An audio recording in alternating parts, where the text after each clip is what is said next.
الرجيم بسم الله الرحمن الرحيم الف لام ميم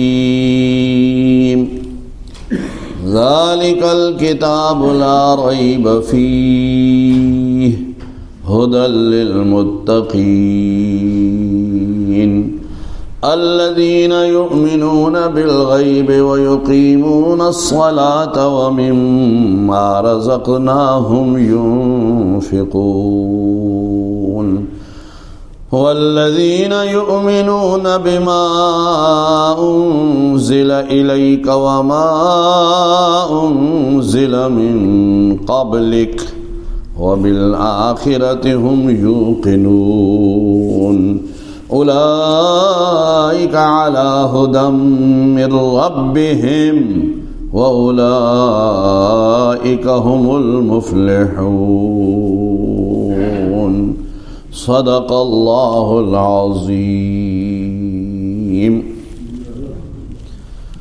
اللهم صل على سيدنا ومولانا محمد وعلى آل سيدنا وأصحاب سيدنا ومولانا محمد وبارك وسلم وصل عليه.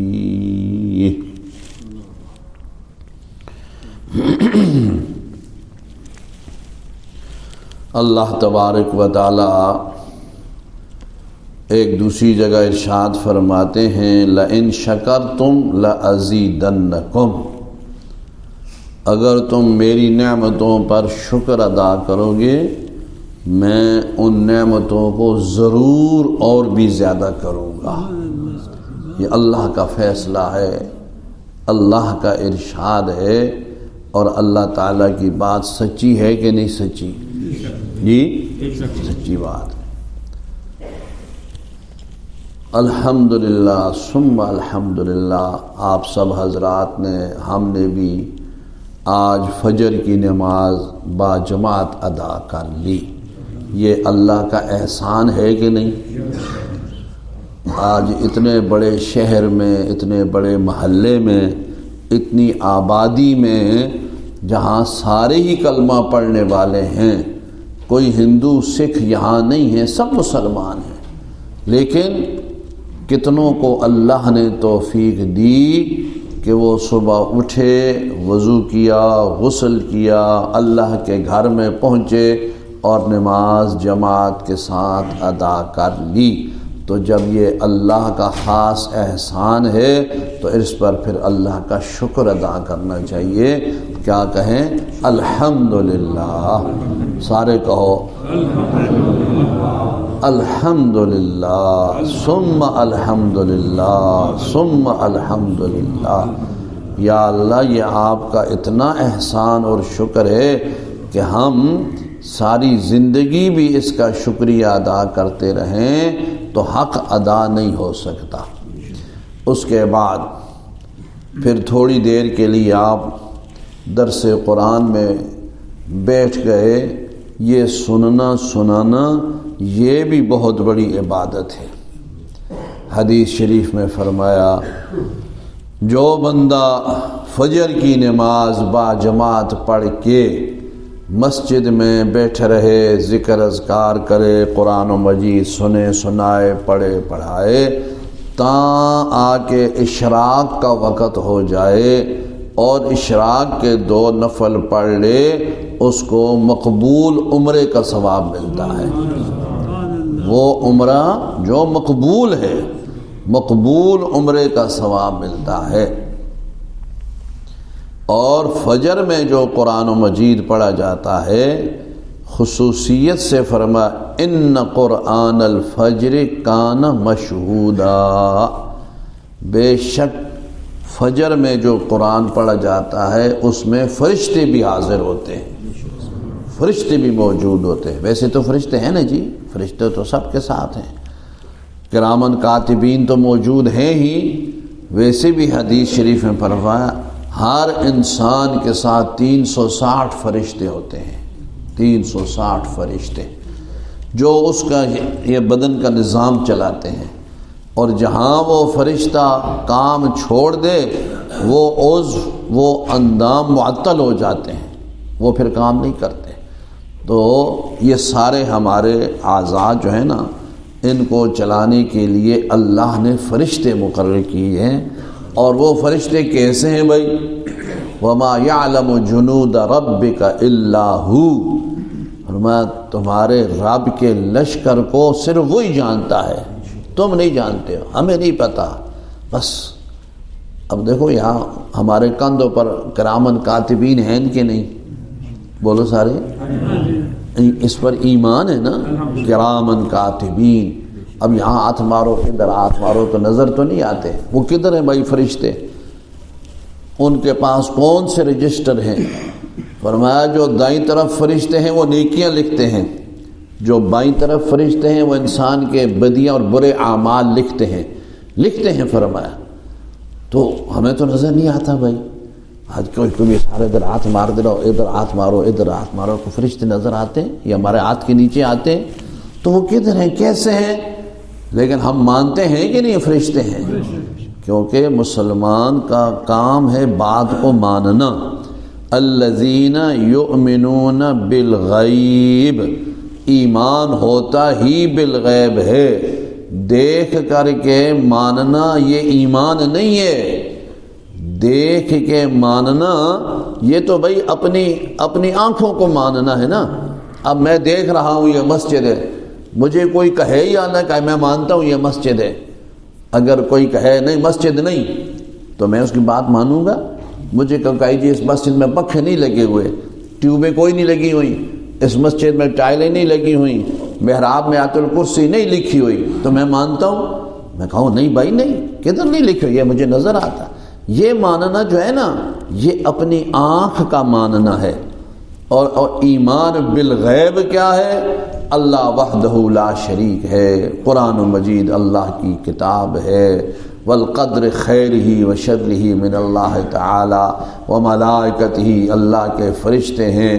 اللہ تبارک و تعالی مرنے کے بعد قبر میں عذاب دیتا ہے، ثواب دیتا ہے، قیامت کے دن سارے پھر اٹھیں گے، پھر اس کے بعد جنت ہے یا جہنم ہے، پل صراط ہے، میزان ہے، یہ ساری کی ساری چیزیں ان کو ماننا، اسے ایمان بالغیب کہتے ہیں۔ الذین یؤمنون بالغیب۔ تو یہ بھی اللہ تعالیٰ کی مہربانی ہے بھائی، اس پر بھی اللہ کا شکر ادا کرنا چاہیے کہ اللہ نے ہمیں تھوڑی دیر کے لیے اپنے گھر میں بٹھا لیا تاکہ ہم اللہ کا قرآن سنیں، سنائیں، سمجھیں، سمجھائیں، اور پھر اس پر اللہ ہمیں عمل کی توفیق بھی عطا فرما دے۔ میں نے سورہ بقرہ کی چند ابتدائی آیات پڑھی ہیں، انہی کے متعلق میں چند مختصر سی معروضات عرض کروں گا۔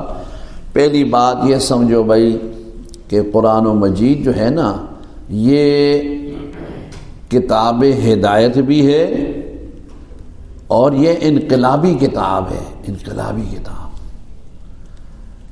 یعنی اس سے ہدایت بھی ملتی ہے اور اس قرآن و مجید سے انفرادی اجتماعی طور پر انقلاب بھی آتا ہے، بشرطے کہ اس کو سمجھے اور اس کے تقاضوں کو پورا کرے، اس پر عمل کرے، تو اس قرآن و مجید سے ایمانی، روحانی، بدنی، جسمانی ہر طرح کا انقلاب آتا ہے، کیونکہ یہ اللہ کا کلام ہے اور یہ نسخہ ہے اللہ کی طرف سے ساری دنیا کے انسانوں کے لیے اور قیامت تک کے لیے، قیامت تک کے لیے۔ یہ تو تبدیل نہیں ہوگا جی، لا تبدیل لکلمات اللہ لا مبدل لکلماتی، اب یہ نہیں تبدیل ہوگا، یہ قیامت تک کے لیے ساری دنیا کے انسانوں کے لیے کتاب ہدایت بھی ہے اور انقلابی کتاب بھی ہے۔ انفرادی زندگی میں بھی انقلاب آتا ہے بھائی، کتنے لوگ ہیں جنہوں نے قرآن سنا اور مسلمان ہو گئے، انقلاب آیا نا، کفر سے اسلام میں آ گئے۔ کتنے لوگ ہیں، ہماری تاریخ بھری پڑی ہے، جسمانی انقلاب، کتنے بیمار ہوتے ہیں، قرآن مجید سے علاج کرو اللہ تعالیٰ ان کو شفا دے دیتے۔ خود قرآن میں فرمایا وَنُنَزِّلُ مِنَ الْقُرْآنِ مَا هُوَ شِفَاءٌ وَرَحْمَةٌ لِّلْمُؤْمِنِينَ، رحمت بھی ہے، شفا بھی ہے۔ کتنے ایسے وظائف ہیں جو قرآن مجید میں ہیں، وہ کرو اللہ تبارک و تعالی مہربانی فرما دیتے ہیں۔ کتنے مقدموں میں کامیابی ہو جاتی ہے، بے اولادوں کو اولاد مل جاتی ہے، بیماروں کو شفا نصیب ہو جاتی ہے، اور بھی بڑی چیزیں ہیں۔ یہ تو بہت بڑا خزانہ ہے بھائی، بہت بڑا خزانہ۔ ہمیں پتہ نہ ہو تو یہ ایک الگ بات ہے، ورنہ اس کے اندر بڑا خزانہ ہے، بہت بڑا خزانہ ہے۔ یعنی الحمد سے لے کے والناس تک یہ قرآن و مجید بہت بڑا خزانہ ہے۔ اب میں عرض کروں وہ باتیں تو بات دوسری طرف چلی جائے گی۔ بہت بڑا خزانہ ہے اس کے اندر۔ ہمارے بزرگوں میں گزرے ہیں حضرت انور شاہ صاحب کاشمیری رحمۃ اللہ تعالی علیہ، بہت بڑے محدث گزرے ہیں، علماء دیوبند میں ان کا بہت بڑا مقام اور بڑا بلند درجہ ہے۔ حضرت سید انور شاہ کاشمیری رحمۃ اللہ علیہ سچے سچے سید تھے اور محدث کبیر تھے، بہت بڑی شخصیت تھی۔ ان کی خدمت میں ایک عالم بنگال سے آئے اور انہوں نے کہا حضرت میں آپ سے، یہ رمضان شریف میں آیا، رمضان شریف میں وہاں دیوبند میں، پاکستان بننے سے پہلے کی بات ہے۔ انہوں نے کہا حضرت میں کچھ کتابیں آپ سے پڑھنا چاہتا ہوں، اور وہ کتاب پورے بر صغیر میں آپ کے بغیر کوئی عالم پڑھا نہیں سکتا، اس لیے میں آپ کی خدمت میں آیا ہوں۔ تو حضرت شاہ صاحب رحمۃ اللہ نے فرمایا بھائی سارا سال تو ہم کتابیں پڑھاتے ہیں، اب تم رمضان شریف میں آئے ہو، رمضان تو ہم نے صرف اللہ کی عبادت کے لیے رکھا ہے، اور تو ہم کتابیں وغیرہ تدریس وغیرہ نہیں ہوتی۔ تو اس نے عرض کیا حضرت بات یہ ہے کہ میں بھی مدرس ہوں، میں بھی سارا سال پڑھاتا ہوں، اور مدرسے سے چھٹی نہیں ہوتی، بس یہی چھٹی ملی ہے تو میں حاضر ہو گیا ہوں، اگر آپ پڑھا دیں تو آپ کی مہربانی۔ فرما اچھا بھائی پڑھا دیں گے۔ وہ کتاب جو تھی وہ حضرت نے اس کو پڑھا دی۔ جب وہ جانے لگا نا تو آدھی رات کے وقت وہ آیا اور اس نے کہا حضرت آپ تھوڑی دیر کے لیے میرے ساتھ باہر مدرسے کے احاطے میں تشریف لائے، میدان میں۔ تو حضرت شاہ صاحب اس کے ساتھ اٹھ پڑے، چل پڑے۔ ان کے شاگرد خاص تھے مولانا محمد ادریس سرکوڈوی رحمہ اللہ، وہ خادم خاص تھے حضرت کے۔ وہ فرمانے لگے کہ آدھی رات کا وقت ایک اجنبی آدمی اور یہ بنگال کا آیا ہوا، اور حضرت تو آدھی رات کو کہتا ہے چلو میرے ساتھ، یہ کہیں نقصان نہ پہنچائے، واللہ عالم کچھ پتہ تو نہیں ہوتا نہیں جی۔ تو وہ فرماتے میں بھی اٹھ کے ساتھ چل پڑا۔ جب وہاں احاطے میں آئے نا تو وہاں ایک بہت بڑی چٹان پڑی ہوئی تھی، پتھر پڑا ہوا تھا۔ اس عالم نے وہ ایک تعویذ جیب سے نکالا اور اس پتھر کے اوپر رکھا تو پتھر فوراً پھٹ گیا، پھٹ کے ایک حصہ ادھر چلا گیا، ایک حصہ ادھر چلا گیا۔ تو بڑے حیران ہو گئے۔ پھر دوسرا تعویذ نکال کے رکھا تو دونوں پتھر آ کے آپس میں پھر مل گئے۔ تو کہنے لگا حضرت میں ایک غریب الدیار مسافر طالب علم ہوں، میرے پاس اور تو کوئی ہدیہ کوئی چیز ہے نہیں، تو میں آپ کی خدمت میں یہ عمل پیش کرتا ہوں، یہ ایک عمل ہے میرے پاس، میں یہ پیش کرتا ہوں۔ حضرت شاہ صاحب رحمۃ اللہ فرما بھائی یہ بات ہے تو بڑی کمال کی ہے، لیکن ہمیں اس کی ضرورت نہیں۔ سبحان اللہ، یہ سچے علماء یہ ہوتے ہیں، دنیا کے لیے نہیں پھرتے. لا تشتروا بآیاتی ثمنا قلیلا. فرمایا مجھے اس کی حاجت نہیں بھائی. پھر اس نے عرض کیا حضرت ناجائز نہیں، یہ عمل میں نے قرآن سے نکالا ہے. یہ میں آپ کو عرض کرنے والا تھا، یہ عمل میں نے قرآن سے نکالا ہے. وَإِنَّ مِنَ الْحِجَارَةِ لَمَا يَتَفَجَّرُ مِنْهُ الْأَنْهَارُ وَإِنَّ مِنْهَا لَمَا يَشَّقَّقُ فَيَخْرُجُ مِنْهُ الْمَاءُ. فرمایا پتھروں میں سے ایسے جو پھٹ جاتے ہیں، چر جاتے ہیں، ادھر سے نہریں نکلتی ہیں. اب یہ جتنے دریا ہیں یہ سارے پتھروں سے نکلتے ہیں بھائی. جتنے دریا ہیں نا یہ سارے دریا پہاڑوں سے آتے ہیں. تو اس نے عرض کیا یہ ایک تعویذ ہے ملانے کا اور ایک تعویذ ہے جدائی کا. تو ایک تعویذ ملانے کا ہے، جتنے بھی دشمن ہوں، مخالف ہوں، جیسے بھی ہوں مل جائیں گے. اور ایک تعویذ ہے جدا کرنے کا. تو دشمنوں سے جدا فلاں فلاں جو بھی ہو. تو فرمایا ہاں بھائی ٹھیک ہے، لیکن بات وہی ہے کہ ہمیں اس کی حاجت نہیں ہے. تو قرآن و مجید کے اندر میں نے عرض کیا نا جی ساری چیزیں ہیں. ہمیں بھائی پتہ نہ ہو، مسلمانوں کو پتہ نہ ہو کہ ہمارے پاس اللہ کا دیا ہوا کتنا بڑا خزانہ ہے، تو پھر ہماری سستی ہے نا جی، ہمیں نہیں پتہ. حدیث شریف میں فرمایا جو بندہ فجر کے بعد سورہ یاسین پڑھ لے قضیت حوائجہ، اس کے دن کے سارے کام اللہ تعالیٰ کر دیتے ہیں، سارے کام ہو جاتے ہیں. لیکن یہ یاد رکھو اصل میں مسئلہ یہ ہے نا کہ ناجائز کام اللہ تعالیٰ نہیں کرتا، اور نہ ہی ناجائز کام کی اللہ سے توقع رکھنی چاہیے. جائز کام جو ہیں رزق حلال طلب کرو، حلال چیزیں جو ہیں وہ مل جائیں گی. اور دوسری بات یہ بھی یاد رکھو اللہ تبارک و تعالیٰ نے ہماری ضروریات پوری کرنے کا ذمہ اٹھایا ہے، فضولیات کا نہیں. ہاں یہ بنیادی بات یاد رکھو، ضروریات ہماری اللہ پوری کر دے گا، فضولیات نہیں. یہ جو کچھ ہم کرتے ہیں نا جی یہ سب فضولیات ہیں، یہ ہماری ضروریات تھوڑی ہیں. بھائی اس دن میں ہماری ضرورت کیا ہے؟ اتنی روٹی جس سے ہمارا پیٹ بھر جائے، بس یہ ضرورت ہے، یہ اللہ تعالیٰ پوری کر دے گا. اتنے تن کے کپڑے جس سے ہمارا بدن ڈھانپ جائے، یہ اللہ پوری کر دے گا. اور اتنی زمین، اتنی جگہ جہاں ہم سو جائیں، وہی اللہ پوری کر دے گا. آج پوری دنیا میں دیکھو کوئی بندہ ایسا نہیں جو یہ کہے کہ میں لیٹنا چاہتا تھا، جگہ نہیں تھی، میں ساری رات کھڑا رہا. نہیں، فٹ پاتھ پر سو جائے، چمن میں سو جائے، پل کے نیچے سو جائے، پل کے اوپر سو جائے، یہ ایک الگ بات ہے. زمین تو زمین ہی ہے نا جی، کمرے کے اندر ہو، کوٹھی کے اندر ہو، پلازے کے اندر ہو، محل کے اندر ہو، یہ جھونپڑی میں ہو، زمین تو زمین ہے. سو گیا سب برابر. تو یہ ذمہ اللہ نے اٹھایا ہے، باقی فضولیات کا ذمہ اللہ نے اٹھایا ہی نہیں ہے.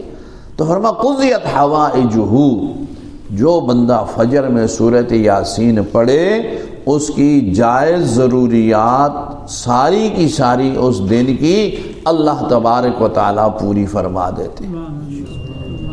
کوئی ناجائز مقدمے میں پھنسا دیا جائے، پریشان کر دیا جائے، اس کے لیے فرمایا سورہ طور اور سورہ واقعہ یہ فجر کی نماز کے بعد پڑھو، اللہ تعالیٰ اس کو مقدمے سے نجات عطا فرما دیتے.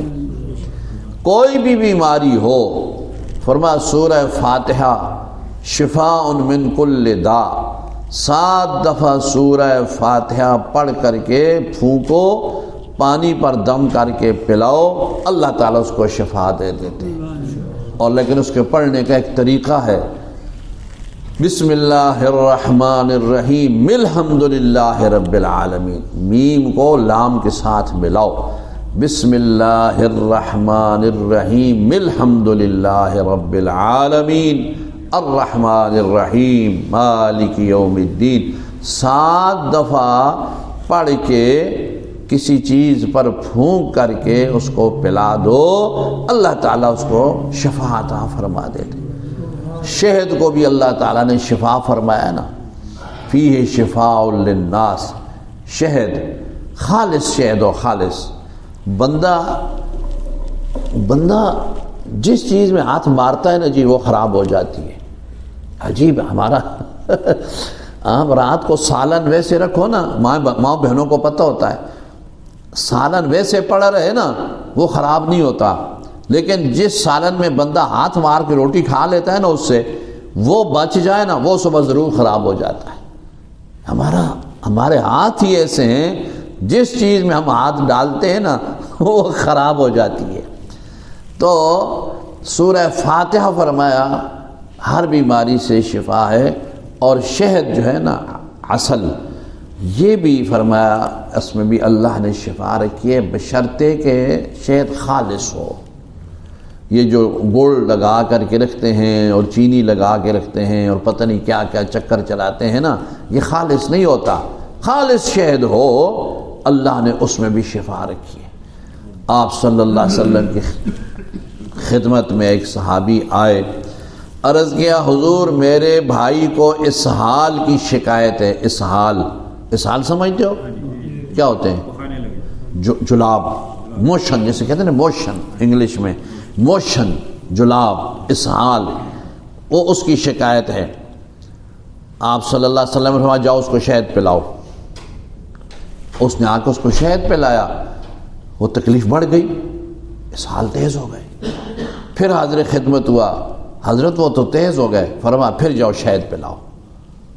وہ صحابی تھا نا، فوراً گیا، پھر اور شہد پلا دیا، پھر اسہال اور تیز ہو گئے۔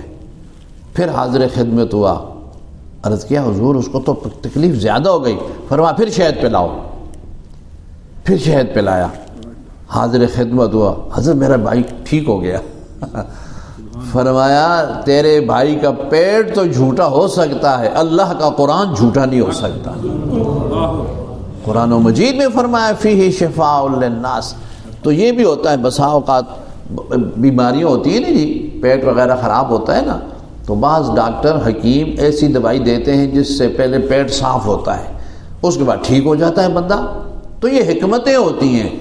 باقی جو باتیں اللہ نے فرما دی ہیں بھائی اس کو ماننا ضروری ہے۔ میں نے عرض کیا اللہ کے قرآن میں سب کچھ ہے، ساری چیزیں اللہ نے قرآن میں رکھی۔ آپ صلی اللہ علیہ وسلم کی خدمت میں ایک صحابیہ حاضر ہوئی، اس نے عرض کیا حضور میرا خاوند جہاد کے لیے چلا گیا، آپ نے حکم فرمایا چلا گیا جہاد کے لیے، اور گھر میں کھانے کے لیے کچھ بھی نہیں ہے۔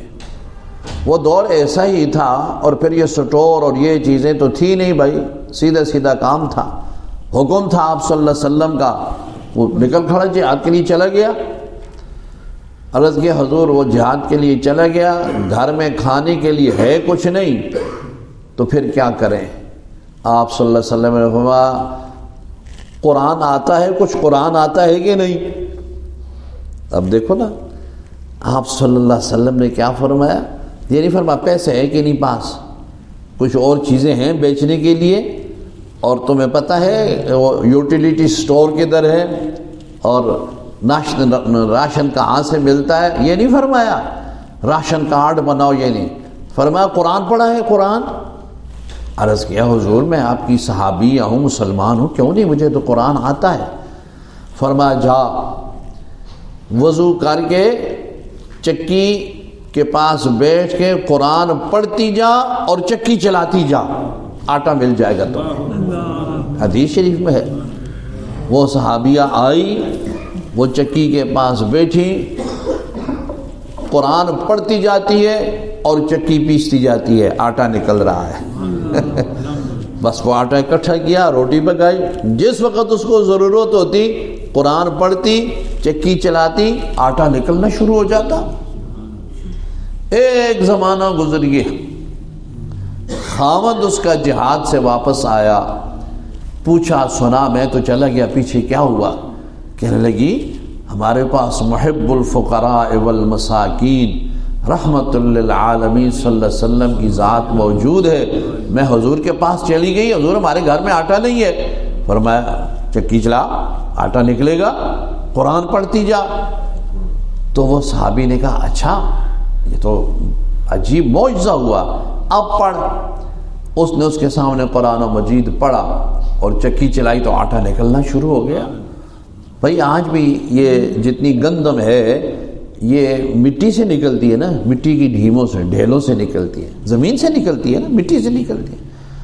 زمیندار تو بیج ڈال کے آ جاتا ہے، اس گندم کے دانے کو اللہ پھاڑتا ہے، اس میں سے باریک بالی نکلتی ہے، چلتے چلتے وہ پودا بن جاتا ہے، اس میں سٹے لگ جاتے ہیں اور اس کے اندر دانے پڑ جاتے ہیں۔ تو یہ سارا نظام کون چلاتا ہے بھائی؟ اللہ ہی کی ذات ہے۔ تو جو اللہ مٹی سے دانے نکال سکتا ہے وہ اللہ پتھر سے رزق نہیں دے سکتا؟ جب اس نے چکی چلائی، آٹا نکلا، اس نے شوق کے مارے وہ جب اوپر پوڑ اٹھایا تو نیچے تو کچھ بھی نہیں تھا، پھر پوڑ رکھا، اب کہا اب چلاؤ، چلایا تو پھر آٹا آنا بند ہو گیا، کوئی آٹا ہی آٹا نہیں۔ دونوں میاں بیوی حاضر خدمت ہوئے سرکار دو عالم صلی اللہ علیہ وسلم کے حضور، عرض کیا حضور یہ ماجرا ہوا۔ آپ صلی اللہ علیہ وسلم نے فرمایا اس صحابی کو کہ اگر تم پوڑ اوپر نہ اٹھاتے قیامت تک یہ چکی چلتی رہتی اور آٹا نکلتا رہتا، قیامت تک یہ چکی چلتی اور آٹا نکلتا رہتا۔ تو میں نے عرض کیا بھائی قرآن و مجید انقلابی کتاب ہے اور قرآن و مجید کے اندر ساری چیزیں موجود ہیں، ہمارے جسمانی علاج، ہمارا روحانی علاج، ہماری حکومتوں کے لیے، ہمارے ملکوں کے لیے، سب کے لیے قرآن و مجید یہ ایک بہترین نمونہ ہے، ایک بہترین یہ نسخہ ہے، کتاب ہدایت ہے، کتاب انقلاب ہے۔ آخر بھائی دیکھو الحمدللہ ہم مسلمان ہیں، کلمہ پڑھنے والے ہیں، حضور صلی اللہ علیہ وسلم کے ہم امتی ہیں، تو ہمارے پاس اصل چیز جو اصل ہے، اصل الاصول، منبع اور ماخذ، جس میں لا ریب فی، جس میں کوئی شک نہیں، جو اپنے کو مسلمان کہتا ہے وہ قرآن و مجید میں شک نہیں کر سکتا۔ باقی احادیث میں لوگ باتیں کرتے ہیں یہ صحیح ہے، یہ ضعیف ہے، یہ فلاں ہے، یہ فلاں ہے، لیکن قرآن و مجید میں کوئی نہیں کہہ سکتا کہ یہ آیت ضعیف ہے، یہ آیت صحیح ہے، یہ نہ الحمد سے لے کے والناس تک پورا قرآن لا ریب لا شک فیہ، جو اس میں شک کرے وہ مسلمان رہ ہی نہیں سکتا۔ تو ہمارے پاس یہ اللہ کی نعمت ہے بھائی۔ تو پھر آج اگر ہم نے دنیا میں کوئی بھی اپنی مصیبتوں کا مداوا، اپنی پریشانیوں کا حل ڈھونڈنا ہے نا، تو وہ اس قرآن و مجید سے ملے گا، یاد رکھو۔ قرآن سے ہٹ کر کے کچھ بھی نہیں ملتا، اور اس کا عملی نمونہ دور اول میں ہوا۔ صحابہ کرام علیہم الرضوان، انہوں نے جو پوری دنیا پر حکومت کی تو عمل اللہ کی کتاب پر تھا، قرآن و مجید پر عمل تھا بس۔ اور کیا تھا بھائی ان کے پاس؟ ظاہری طور پر ایمونیشن، اسلحہ، فوج، یہ چیزیں نہیں تھی تو بہت معمولی، لیکن اصل چیز اللہ کی مدد اور نصرت تھی، اور وہ کیوں تھی کہ ان کا قرآن و مجید پر عمل تھا، اس وجہ سے ان کی اللہ نے مدد فرمائی، اور آج بھی فرمایا، اور قیامت تک کے لیے یہ اعلان کر دیا وَلَا تَهِنُوا وَلَا تَحْزَنُوا وَأَنْتُمُ الْأَعْلَوْنَ، سست نہ بنو، غم نہ کرو، پریشان نہ ہوو، تم ہی غالب رہو گے، انتم الاعلون، تم بلند رہو گے، تم غالب رہو گے، ان کنتم مومنین، شرط یہ ہے کہ تم ایمان والے ہو، شرط یہ ہے تمہارا ایمان ہو، تمہارا ایمان ہو، تم ساری کائنات پر غالب آ جاؤ گے۔ اور دوسری جگہ فرمایا وَكَانَ حَقًّا عَلَيْنَا نَصْرُ الْمُؤْمِنِينَ، ہمارے ذمے لازم ہے کہ ہم ایمان والوں کی مدد کریں۔ اللہ فرماتے ہیں کان حقا علینا نصر المؤمنین، ہمارے اوپر لازم ہے کہ ہم ایمان والوں کی نصرت کریں، ایمان والوں کی ہم مدد کریں۔ تو بھائی اگر ہم ایمان والے ہو جائیں نا تو یہ اللہ تعالیٰ کا وعدہ آج بھی سچا ہے، اور قیامت تک اللہ کا وعدہ حق، سچ اور قطعی وعدہ ہے کہ میری مدد ایمان والوں کے ساتھ ہے۔ تو بہرحال یہ قرآن مجید انقلابی کتاب ہے بھائی، اس کے اندر اللہ تبارک و تعالیٰ نے سارے خزانے اس کے اندر رکھے ہوئے ہیں۔ میں نے سورہ بقرہ کی چند ابتدائی آیات پڑھی ہیں جس میں ہمارے لیے ایک سبق ہے، وہی میں مختصر عرض کرتا ہوں۔ اعوذ باللہ من الشیطان الرجیم، بسم اللہ الرحمن الرحیم۔ پناہ مانگتا ہوں میں اللہ کی شیطان مردود سے، شروع کرتا ہوں ساتھ نام اللہ کے جو نہایت مہربان بخشنے والا ہے۔ ہر چیز کے آداب ہوتے ہیں بھائی۔ ابھی آپ سب نے نماز پڑھی، ہم نے پڑھی، اللہ تعالیٰ سب کی نمازوں کو قبول فرمائے۔ نماز کے بھی آداب ہیں نا، پہلے وضو کیا، کپڑے پاک، جگہ پاک، رو بقبلہ، قبلے کی طرف منہ کر کے کھڑے ہوئے، یہ سارے آداب ہیں۔ اس کے بغیر تو نماز نہیں ہوتی نا۔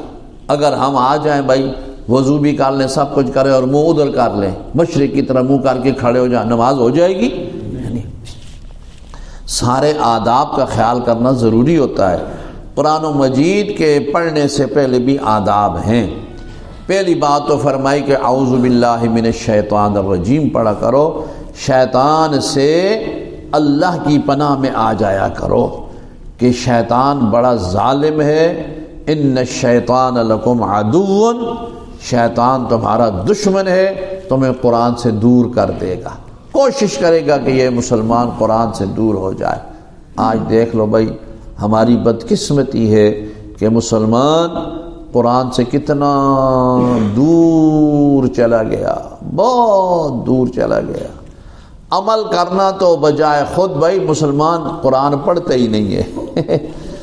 اللہ ماشاء اللہ، آپ تو اچھے لوگ ہیں، نیک لوگ ہیں، آپ پڑھتے ہوں گے۔ ویسے میں عرض کرتا ہوں بھائی، آج مسلمان قرآن نہیں پڑھتا۔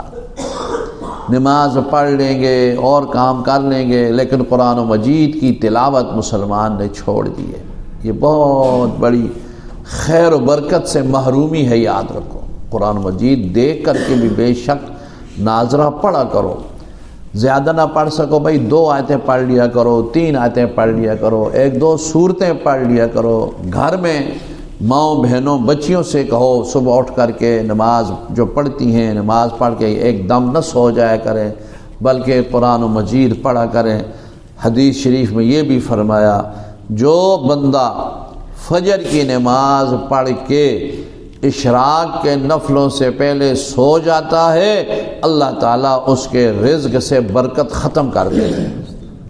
اب اندازہ لگا لو، آج سارے کماتے ہیں، رزق میں برکت نہیں ہے، مرو مرو مرو، سب پریشان ہیں۔ حضرت جی دعا فرمائیں، گھر میں برکت نہیں۔ بھائی کیوں؟ بس میں بھی کماتا ہوں جی، بیوی بھی ملازم ہے، بیٹی بھی ملازم ہے جی، بیٹا بھی لگا ہوا ہے، چاروں کماتے ہیں، برکت نہیں ہے۔ بھائی برکت کے دروازے تو ہم نے خود بند کیے، برکت کہاں سے آئے؟ فرمایا فجر کی نماز کے بعد جو تلاوت کر سکتے ہو تلاوت کرو۔ بعض لوگ سیر و سیاحت کرتے ہیں، چہل قدمی کرتے ہیں، بے شک وہ کرو، کوئی منع نہیں ہے، لیکن اشراق کے نفلوں تک جاگتے رہنا چاہیے۔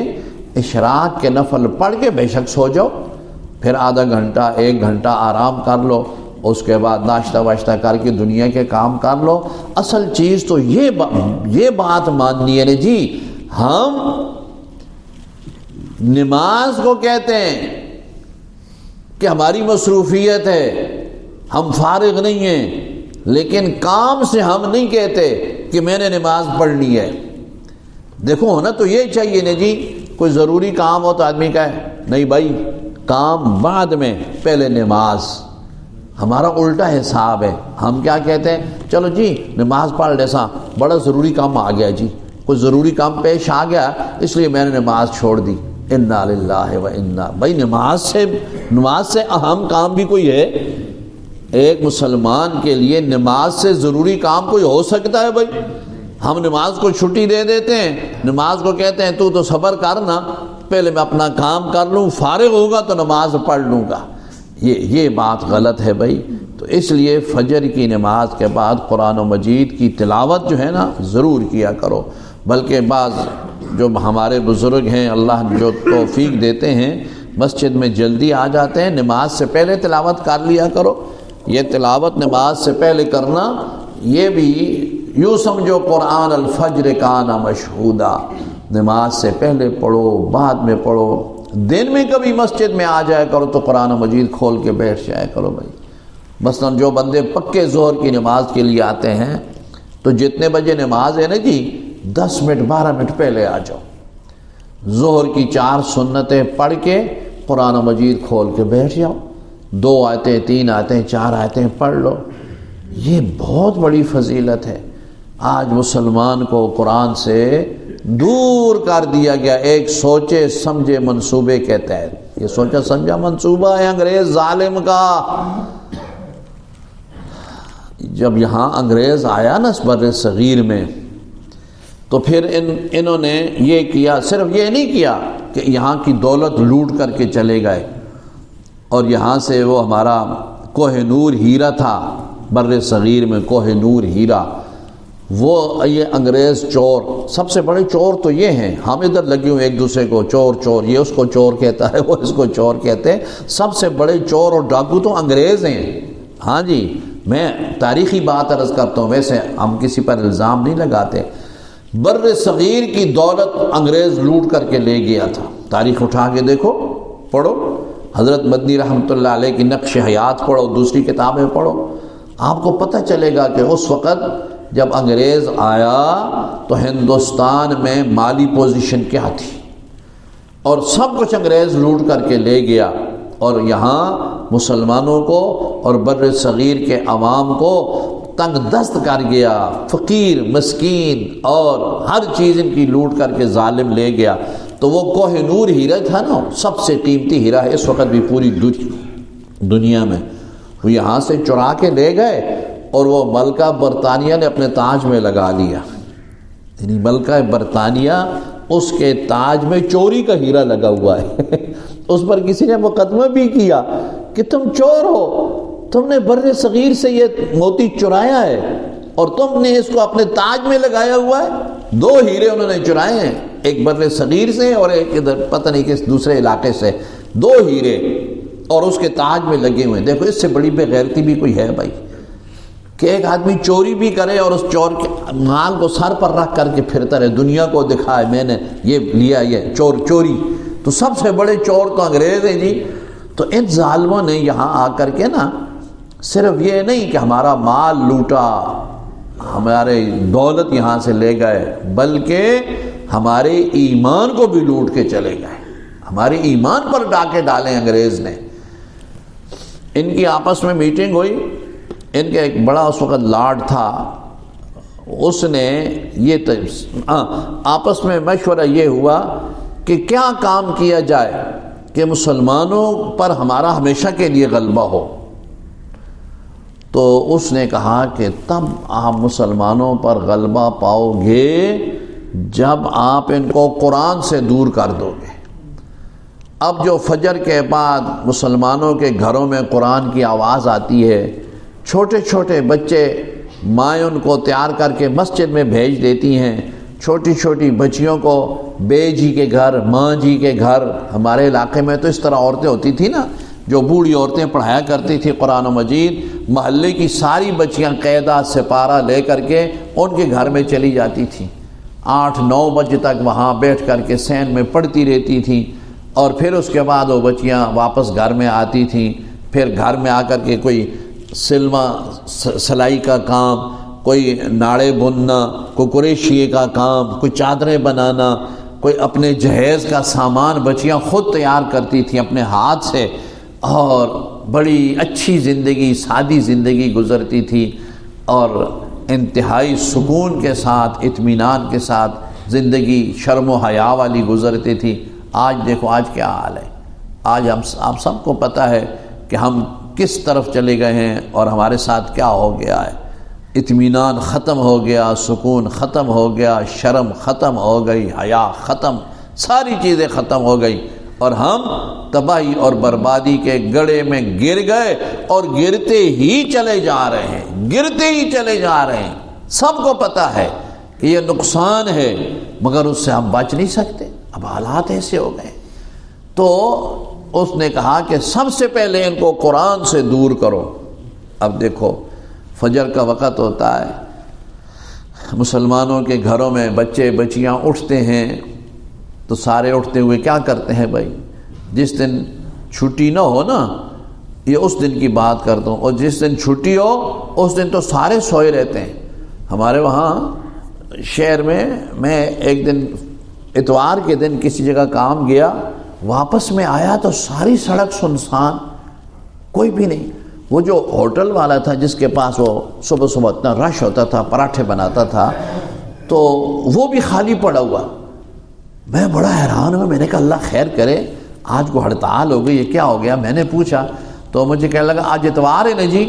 میں کہا اتوار ہو گیا تو پھر کیا ہوگا؟ لوگ روٹی نہیں کھانے، لوگ ناشتہ نہیں کرتے؟ کہتا نہیں جی سارے ستے پہ آنے، 10 بجے قریب لوگ آنا شروع کرتے ہیں۔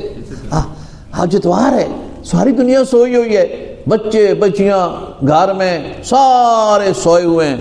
10 بجے کے بعد آ کر کے پھر تندور سے پراٹھے اور ناشتے واشتے لے کر کے جاتے ہیں، اور باقی دنوں میں فجر کے بعد جناب شروع ہو جاتے ہیں۔ اب تندور پر رش ہے، ہوٹل پر رش ہے، لیکن مسجدیں خالی ہیں، مسجدوں میں کوئی نہیں ہوتا، اللہ کا گھر خالی ہوتا ہے۔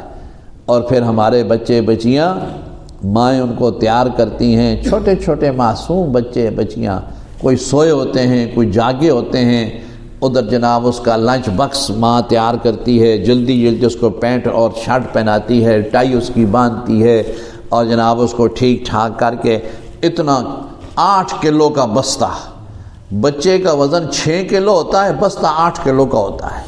پتہ نہیں آپ نے بھی تماشا دیکھا ہوگا، وہ پیچھے جناب اس بچے کا ظلم کرتے ہوئے اس کے اوپر ڈال دیتے ہیں، اور ماں اس کو جب گاڑی ہارن بجاتی نا، پی پی پاپا، وہ جناب باہر کھڑا ہوتا ہے ٹیکسی والا، ماں جلدی جلدی اس کو بچے کو اٹھاتی ہے، آدھا سویا آدھا جاگا، آ کر کے اس سزوکی کے اندر اس کو پھینک دیتی ہے، اور ساتھ وہ لنچ باکس بھی رکھ دیتی ہے۔ گیا بچہ، صبح جو اس بچے نے اللہ کا قرآن پڑھنا تھا، گیا قرآن سے محروم رہ گیا۔ پھر جب واپس آتا ہے کوئی نماز نہیں، گھر میں کوئی نماز کا اہتمام نہیں، بچیاں نہیں پڑھتی، بچے نہیں پڑھتے۔ ناراض نہ ہونا بھائی، میں آپ کا عرض نہیں کرتا، آپ تو ماشاءاللہ نیک لوگ ہیں، آپ تو گھروں میں اہتمام کرتے ہوں گے۔ میں ویسے ایک عام بات عرض کرتا ہوں جی کہ آج ہمارے معاشرے میں یہی چیزیں ہو گئی ہیں۔ بچے بچیاں سکول سے واپس آتے ہیں، بس کسی نے کھانا کھایا، کچھ اور کیا، اس کے بعد جناب جاؤ ٹیوشن کے لیے جاؤ، ٹیوشن پڑھتے ہیں۔ ہمارے دور میں جو بچہ ٹیوشن پڑھتا تھا نا وہ نالائق ہوتا تھا۔ ہمارے دور میں ہم نے بھی پڑھا ہے سکولوں میں، یعنی جو بچہ نالائق ہوتا تھا نا، فیل ہو جاتا، اس کو باپ کہتا تو بڑا نالائق ہے، میں تو ٹیوشن لا کے دے سا۔ وہ دوسرے بھی کہتے ہیں یہ بچہ نہیں پاس ہو سکتا جی، آپ اس کو ٹیوشن لگا کے دو تاکہ یہ کچھ محنت کرے۔ تو جو بچہ نالائق ہوتا تھا نا وہ ٹیوشن پڑھتا تھا، لائق بچے نہیں پڑھتے تھے۔ آج ہر بچہ ٹیوشن پڑھتا ہے، معلوم ہوتا سارے ہی نالائق ہیں۔ بھائی ٹیوشن کی کیا ضرورت ہے؟ تم سکول میں جا کے پڑھتے ہو، کالج میں پڑھتے ہو، 6 7 8 گھنٹے وہاں رہتے ہو، پیریڈ لگاتے ہو، پھر کیوں ٹیوشن تم پڑھتے ہو؟ لیکن بات وہی صدمے والی بات ہے بھائی، تمہارا ٹیوشن پر چلا گیا مسلمان کا بچہ بچی، واپس آیا پھر کو کھیل کو چلا گیا اور کسی کے ہاتھ میں موبائل آ گیا، پھر بس وہ موبائل لے کے ٹک ٹک ٹک ٹک ٹک ٹک ٹک میسج جا رہے ہیں، میسج آ رہے ہیں، رات کو دیر تک وہی موبائل دیکھتے رہتے ہیں۔ آج دیکھو چھوٹے چھوٹے بچوں نے اینکیں لگائی ہوئی ہیں، چھوٹے چھوٹے بچوں نے، نظر کمزور ہو گئی ہے، دماغ کی صلاحیتیں ختم ہو گئی ہیں، وہ جو دماغ کو استعمال کرنا تھا نا آج وہ نہیں رہا۔ یہ ساری باتیں دکھ کی باتیں ہیں بھائی، ہمیں اپنے معاشرے کو سنبھالنا چاہیے۔ کم از کم ہر بندہ اپنی اپنی اولاد یا اپنے گھر والوں کے ساتھ محنت کرے نا، ان کو دین کی طرف لائے، قرآن و مجید ان کو پڑھائے۔ دیکھو گھر میں برکتیں رحمتیں آتی ہیں کہ نہیں آتی؟ برکتوں رحمتوں کے دروازے ہم نے خود بند کیے اور ہم سمجھتے ہیں بھائی کہیں سے برکت آ جائے گی. ایسے برکت نہیں آتی. تو یہ فرمایا جب قرآن شروع کرو تو پہلے کیا پڑھو؟ اعوذ باللہ من الشیطان الرجیم. پڑھو سارے. اعوذ باللہ من الشیطان الرجیم. پناہ مانگتا ہوں میں اللہ کی شیطان مردود سے. یہ حکم قرآن مجید میں ہے. اچھا یہ حکم جو ہے نا کہ قرات سے پہلے قرآن اعوذ باللہ پڑھو، یہ حکم کہاں ہے بھائی؟ خود قرآن مجید میں ہے. سورہ نحل 14واں سپارہ فرمایا فَإِذَا قَرَأْتَ الْقُرْآنَ فَاسْتَعِذْ بِاللَّهِ مِنَ الشَّيْطَانِ الرَّجِيمِ. جب قرآن پڑھنا شروع کرو تو پہلے کیا پڑھو؟ اعوذ باللہ من الشیطان الرجیم. قرآن تمہیں پڑھنے سے شیطان روکے گا، کئی کام تمہیں یاد کرا دے گا، فلاں بھی کرنا ہے فلاں بھی کرنا ہے. تم بیٹھ کر کے جب ایک سپارہ پڑھو گے اتنی دیر میں فلاں کام بھی ہو جائے گا، فلاں کام بھی ہو جائے گا. اور قرآن سے تمہیں شیطان روکے گا، دنیا کے کاموں سے نہیں. اب دیکھو قرآن مجید اگر کہو نا بھائی ایک سپارہ پڑھو تو آدمی ٹائم دیکھتا ہے. ایک سپارہ او جی میں تے بڑا آہستہ آہستہ پڑھنا تو اے تے تقریباً ادھے تو پونا گھنٹہ لگ جائے گا. آدھا گھنٹہ جی دیکھو تو باہر نکل کے نا سڑک کے کنارے اگر میسج شروع ہو گئے نا، موبائل شروع ہو گیا تو آدھا گھنٹہ نہیں گھنٹہ لوگ کھڑے رہتے ہیں، پتہ ہی نہیں چلتا ان کو. ٹک ٹک ٹک ٹک ٹک ٹک ٹک ٹک میسج جا رہے ہیں، میسج آ رہے ہیں، خبریں سن رہے ہیں، ڈرامے سن رہے ہیں. اور جناب وہ جو کچھ بھی ہے آج کل تو ہر ایک جیب میں پورا سینما پڑا ہوا ہے بھائی. ہر ایک جیب میں سینما پہنچا دیا یہودیوں نے ہر مسلمان کے پاس.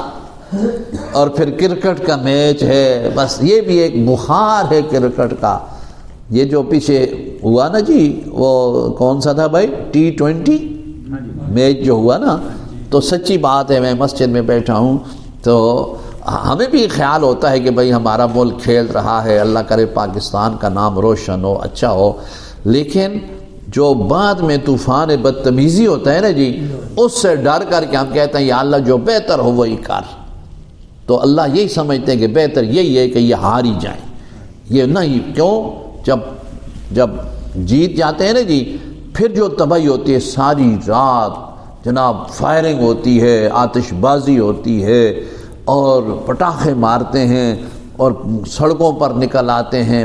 حالانکہ اللہ تعالیٰ نعمت دے تو اللہ کے سامنے سجدہ شکر کرو بھائی. مسلمان کی شان عجیب ہے. مسلمان دوسروں کی طرح نہیں ہے. ہندو کریں، کافر کریں، سکھ کریں، کراڑ کریں، غیر مسلم جو مرضی کریں، مسلمان بھی اگر وہی کام کرے تو مسلمان میں اور کافر میں امتیاز کیا رہ گیا بھائی؟ مسلمان کی خوشی بھی اور ہوتی ہے، مسلمان کا غم بھی اور ہوتا ہے. مسلمان خوشی اور غم منانا غیروں کی طرح نہیں ہے. علامہ اقبال نے کیا کہا؟ اپنی ملت کو قیاس اقوام یورپ پر نہ کر. اپنی ملت کو قیاس اقوام یورپ پر نہ کر، خاص ہے ترکیب میں قوم رسول ہاشمی. ہاں ہمارا تو اور سلسلہ ہے بھائی. اب دیکھو جب ہماری خوشی ہوتی ہے نا تو شریعت نے کیا فرمایا کہ خوشی کے وقت اور اللہ کے قریب ہو جاؤ. خوشی کے وقت جب بھائی عید کا دن ہوتا ہے خوشی ہوتی ہے کہ نہیں ہوتی؟ یوم العید، عید الاضحیٰ، عید الفطر خوشی کا دن ہوتا ہے نا. تو اب خوشی کے دن میں کیا فرمایا کہ آج تمہاری نماز کی چھٹی ہے. بھائی عید کے دن نماز کی چھٹی ہوتی ہے؟ کیا ہوتا ہے؟ عید کے دن 5 کی جگہ 6 نمازیں پڑھو. اب عید کا دن ہے نا، یہ نہیں فرمایا آج جناب ریلوے کی چھٹی ہے، دفتروں کی چھٹی ہے، کچہریاں بند ہیں، فلاں چیز چھٹی ہے چھٹی ہے چھٹی ہے. مسلمانوں تمہاری نماز کی بھی چھٹی ہے، آج مسجد کو تالا لگا دو، چلو مزے کرو. یہ نہیں فرمایا. فرمایا آج عید ہے، الیوم یوم العید، آج خوشی کا دن ہے. خوشی مناؤ، کلو وشربو، کھاؤ اور پیو، ایام و اکل و شرب، یہ کھانے پینے کے دن ہے، روزہ رکھنا حرام ہے، عید کے دن روزہ رکھنا حرام ہے، آپ سارا سال روزے رکھو، لیکن چھوٹی عید، بڑی عید اور بڑی عید کے بعد 3 دن، یہ ان دنوں میں روزہ ناجائز، روزہ نہیں رکھ سکتے ہو، بندہ گناہگار ہوگا اگر روزہ رکھے گا۔ تو فرما خوشی مناؤ، ایام و اکل و شرب، کھاؤ پیو، جائز خوشیاں مناؤ، اور پھر وہ کیا کرو، نمازیں کتنی پڑھو؟ 6۔ یعنی مسلمان کی شان یہ ہے کہ اس کو جتنی خوشی ملے نا جی، وہ اتنا اللہ کے اور قریب ہو جاتا ہے، باغی نہیں ہوتا۔ تو اگر یہ ہوتا بھائی تو پھر پتہ نہیں، آپ کو پتہ ہی ہے، آپ کے علاقے کا مجھے پتہ نہیں، لیکن ہمارے ہاں تو ساری رات فائرنگ اور پتہ نہیں کیا کیا شروع ہو جاتا ہے، تباہی اور بربادی پھیر جاتی ہے، اور فجر کی نماز، اچھے جو نمازی ہیں وہ بھی فجر میں نہیں آ سکتے۔ تو اس لیے مسلمان کو حکم دیا کہ تمہاری خوشی ہو، تمہارا غم کا موقع ہو، مسلمان کی ایک اپنی امتیازی شان ہوتی ہے، اس طرح منانے چاہیے۔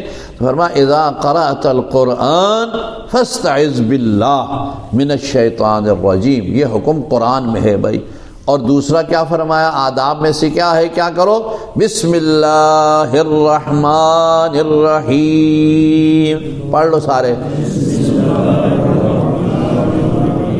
شروع کرتا ہوں ساتھ نام اللہ کے جو نہایت مہربان بخشنے والا ہے، یہ حکم حدیث میں ہے۔ کل امر ذی بال لم یبدا ببسم اللہ فہو ابتر، ہر ذی شان کام، عظمت و رفعت شان والا کام اگر بسم اللہ سے نہ شروع کیا جائے تو اس میں برکت نہیں ہوتی۔ تو قرآن کی تلاوت سے بڑھ کے شان والا کام کون ہوگا جی؟ اس لیے فرمایا بسم اللہ بھی پڑھا کرو، پہلے اعوذ باللہ پڑھتے ہیں پھر بسم اللہ پڑھتے ہیں، تو اعوذ باللہ ہو گئی، بسم اللہ ہو گئی۔ اب برکت کے لیے میں اس کی تفصیل تو عرض نہیں کر سکتا بھائی، ورنہ تو سارے دن آپ بھی ادھر ہی بیٹھے رہو، میں بھی بیٹھا رہوں گا۔ اشراق کا وقت ہو گیا کہ نہیں؟ کتنا ٹائم رہتا ہے؟ ہو گیا۔ چلو پھر برکت کے لیے صرف ترجمہ سن لو بھائی۔ تھک کر تو نہیں گئے بھائی؟ تھک گئے ہو؟ ماشاءاللہ آپ تکڑے لوگ ہیں بھائی۔ الف لام میم، یہ حروف مقطعات ہیں، ان کو قطع قطع کر کے پڑھا جاتا ہے، اس کی مستقل حکمتیں ہیں، وقت نہیں میں عرض کرتا۔ آگے فرمایا ذالک الکتاب لا ریب فیہ، یہ ایسی کتاب ہے جس میں کوئی شک نہیں۔ ھدی للمتقین، ہدایت ہے پرہیزگاروں کے لیے۔ آپ بھی ساتھ پڑھ لو برکت کے لیے، پڑھو الف لام میم ذالک الکتاب لا ریب فیہ، یہ ایسی کتاب ہے جس میں کوئی شک نہیں۔ ھدی للمتقین، ہدایت ہے پرہیزگاروں کے لیے۔ پرہیزگار کون ہے؟ اب ہر بندہ کہتا ہے نا میں ٹھیک ہوں، میں ٹھیک ہوں، میں مومن، میں مسلمان، میں سپر فلاں فلاں، آگے نشانیاں فرما دی۔ نہیں، ہر ایک کی بات نہیں ہے۔ جس کو اللہ متقی فرماتا ہے نا وہی متقی ہے، اور اس کی نشانیاں بیان فرما دی۔ متقین کون ہیں؟ الذین یؤمنون بالغیب، وہ متقی لوگ جو ایمان رکھتے ہیں بن دیکھی چیزوں پر۔ وَيُقِيمُونَ الصَّلَاةَ،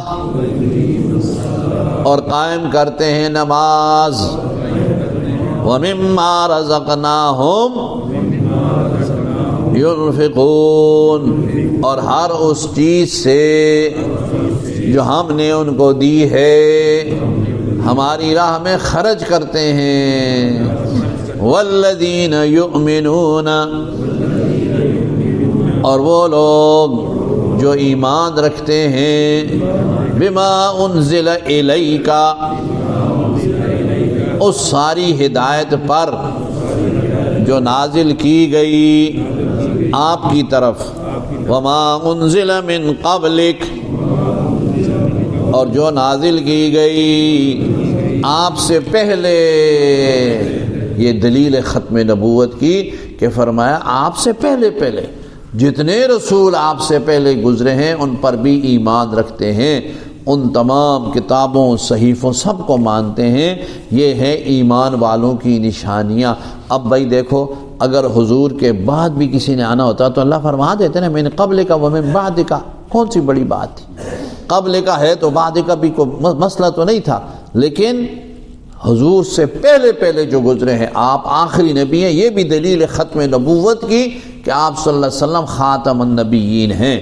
وَبِالْآخِرَةِ هُمْ يُوقِنُونَ، اور آخرت پر وہ یقین رکھتے ہیں۔ یہ جو چیزیں ہیں نا ساری، ہدایت ہے کتاب متقیوں کے لیے جو ایمان بالغیب رکھتے ہیں، نماز پڑھتے ہیں، زکوٰۃ صدقہ خیرات دیتے ہیں، اور پہلی ساری کتابوں پر ہدایتوں پر ایمان رکھتے ہیں، اور قیامت کو بھی مانتے ہیں۔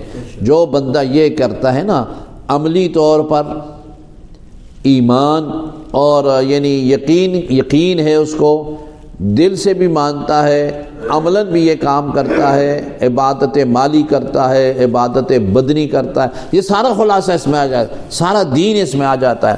فرمایا جو یہ کرتا ہے اس کا نتیجہ کیا ہے؟ اولئک علی ھدی من ربہم، یہی لوگ ہدایت پر ہیں اپنے رب کی طرف سے۔ اولئک